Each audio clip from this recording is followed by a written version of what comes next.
Oh, hey guys, I'm Chef van der A, and in a set of videos, I'm going to lead you through some of the concepts having to do with globalization, migration, and digital media.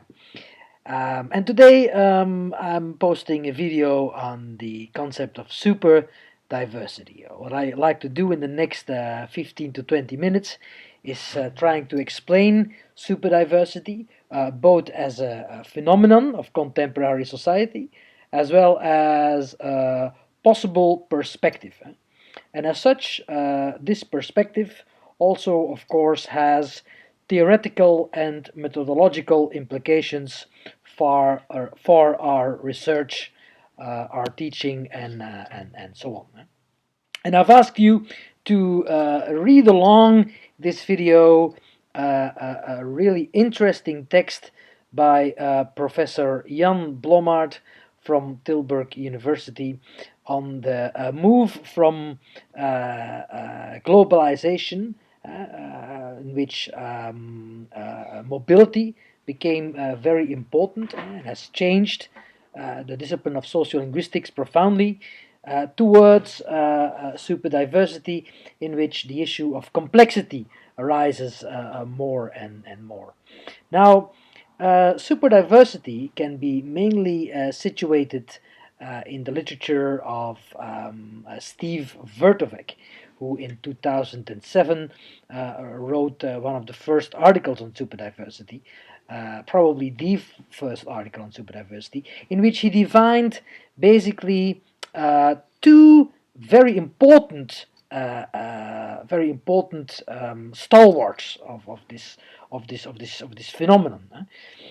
On the one hand, and this is basically in the course title, on the one hand, there was an issue of migration, where in the 1960s and the 1970s we had big groups of people from a small number of countries, and I can think of Belgium, where we had, for example, a lot of Turkish and Moroccan and Italian immigrants who came here to work as miners, and also in other European countries this has been the case. Uh, we used to call them guest laborers, but eventually they stayed along and became an integral part of our society. Then, slowly but surely, we saw a move towards a sort of increased speed of migration, in which we now get not sort of big groups of a small number of countries, but increasingly smaller groups of an increasingly larger number of countries, in which it is easily observable that you can walk around in a neighborhood and you can observe 50, 60, 70 nationalities in areas in Antwerp, Luxembourg, London, easily. For example, and I can't show you right now because it's quite dark outside, there's a building at the top end of my street, which basically has one of these Chinese roofs, and there's a sphinx coming out of it, and there's Muslims gathered in front of the door. Because first of all, 10 years ago, it used to be a Chinese restaurant, then it became an Egyptian kebab place, and now it is a mosque for mostly West African Muslims, or at least Muslims of West African origin. So you see that these kinds of things, in which there is a sort of increased migration, that those kinds of things are also visible in the everyday architecture that we observe around us. And as you guys have already had courses from, I guess, Dr. Varis and Dr. Juffermans on linguistic landscaping, that's the kinds of things, the histories, and the kinds of almost archaeologies of migration that we observe around us. And whereas archaeology used to be a term that was only used for very slow, very old kind of changes, nowadays in a lot of American anthropology, it's used to describe the kind of very quick, speedy changes that happen in the course of modern migration, and that are inscribed literally, as I just gave you the example of the kind of Chinese Egyptian mosque-like building, inscribed in the physical environment. So for us ethnographers, or I don't know what you guys call yourself, for us sociolinguists, those things are really interesting to observe in our neighborhood. Excuse me, I just need a little bit of water.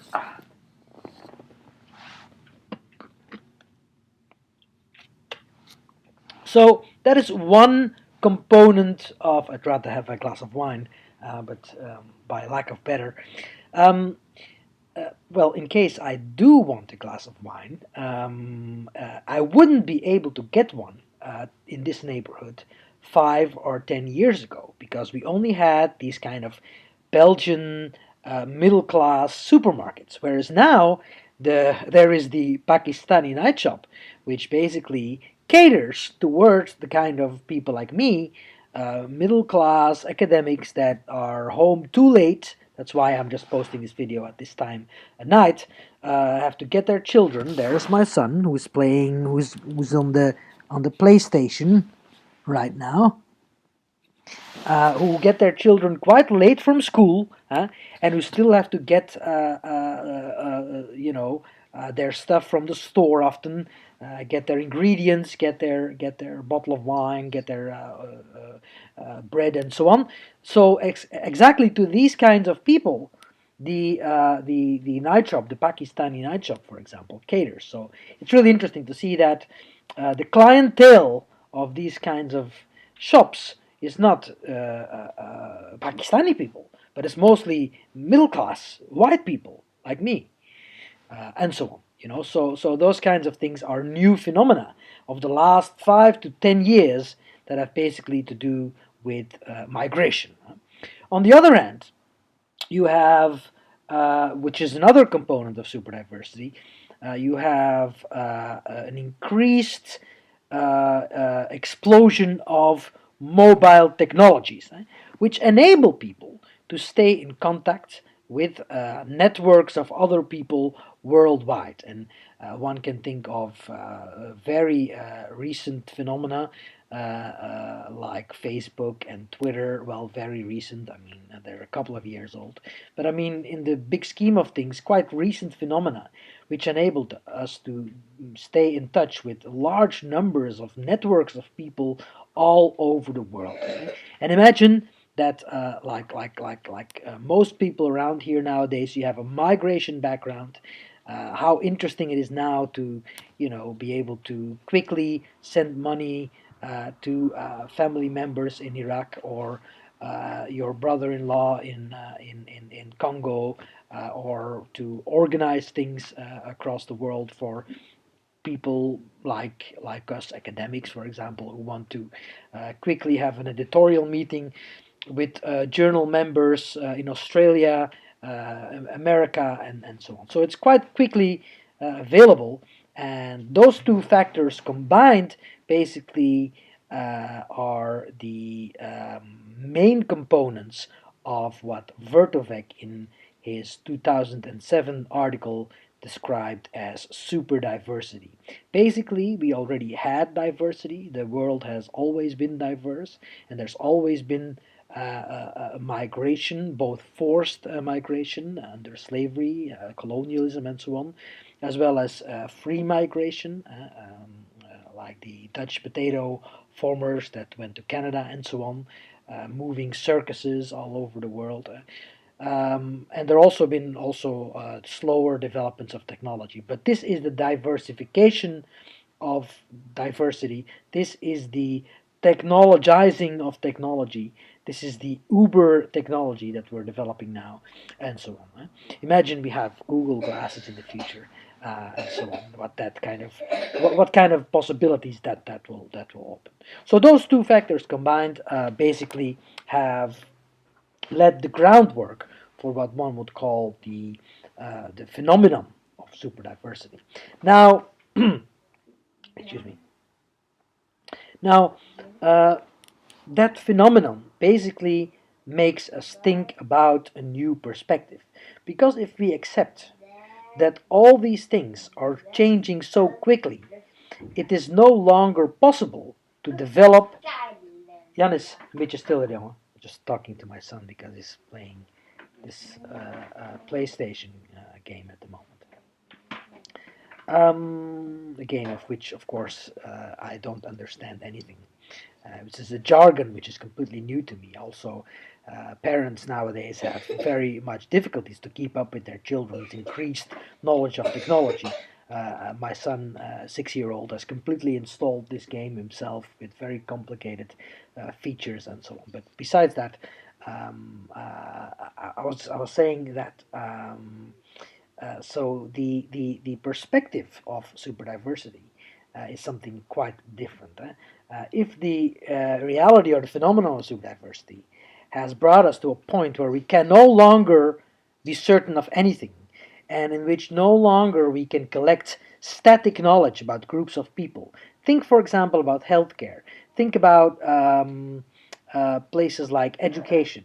Think about youth welfare and so on, in which large groups of immigrant families play a role. And for example, you are a social worker and are involved with a Roma community and so on, from Romania or Hungary or Poland and so on. You cannot longer assume that the previous Roma case will give you any information on the next one.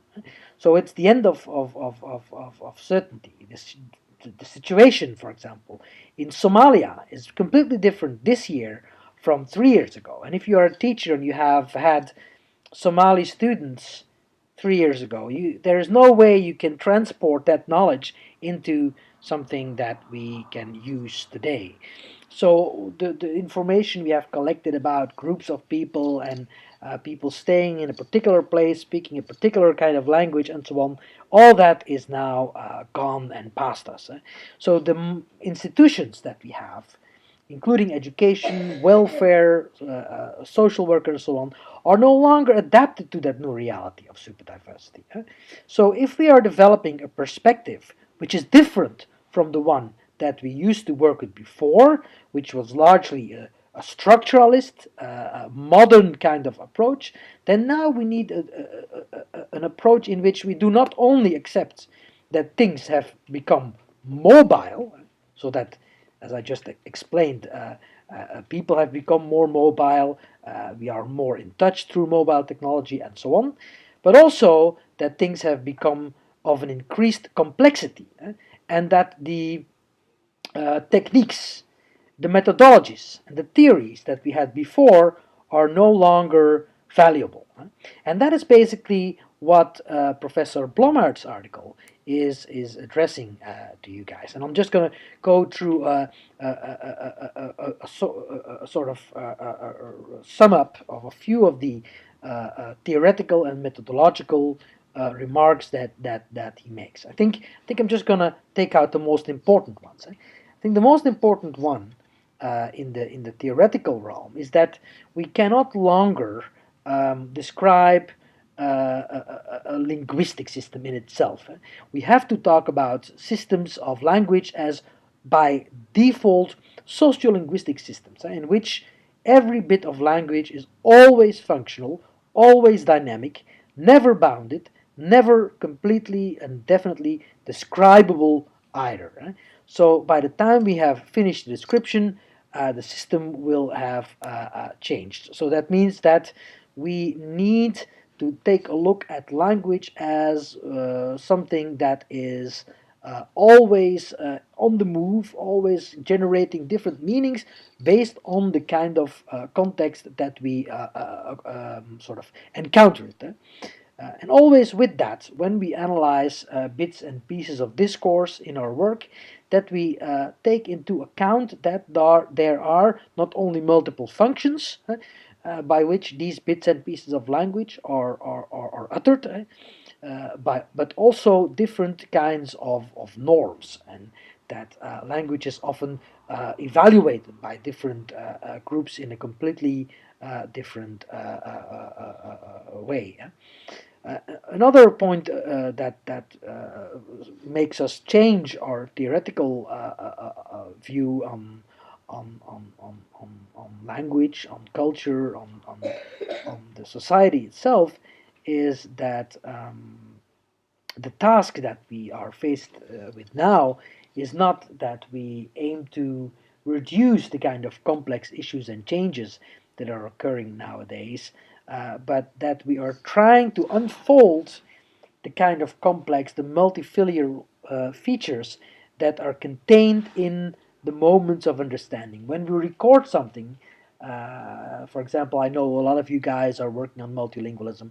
When we record a multilingual conversation, for example, we cannot try anymore to sort of reduce the complexity to a sort of synchronization of the everyday understanding, but we have to sort of accept and analyze those issues as the real complex points of social life that they really are. So we need methods that kind of enable us to focus on those kinds of complex issues.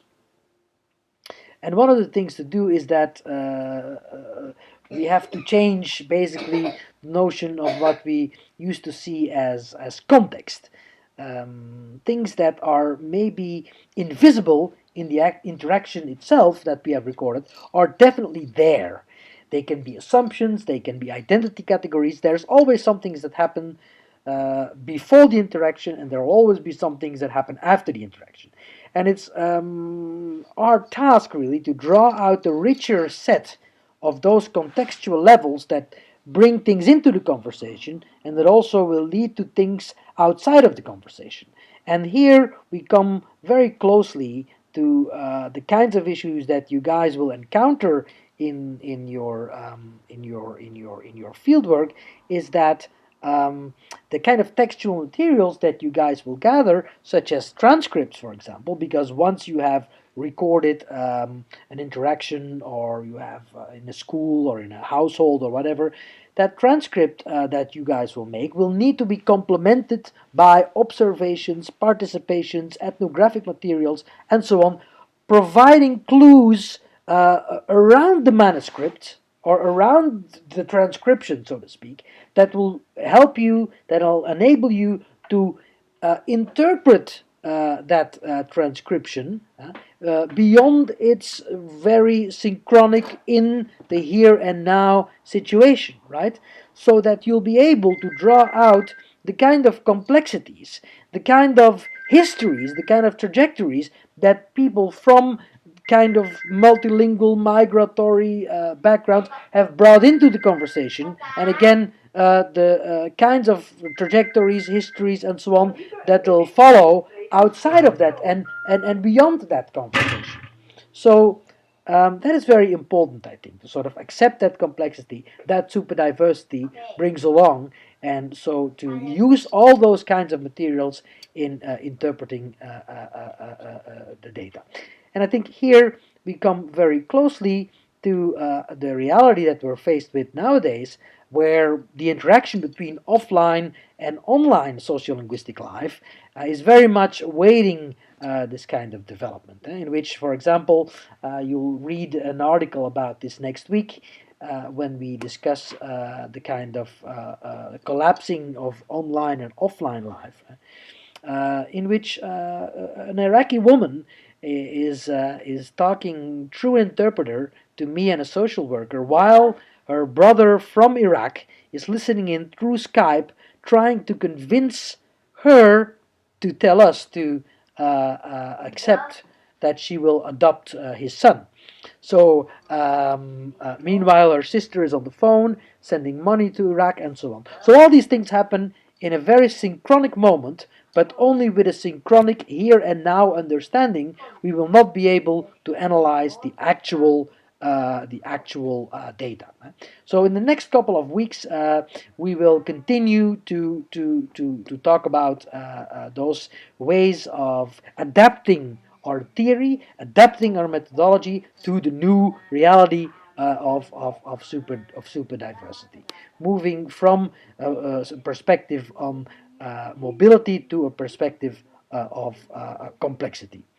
Now, for this video, I'd like you to think about very profoundly about, in that move from static knowledge to mobility to complexity, where you or your previous research or your current research or your future research are positioning yourself, and how you think about that concept of superdiversity, and whether or not it plays a role in your understanding of the world, in your understanding of your research. Now, I know this is a very broad question, so you may take on whatever you think that is interesting for you.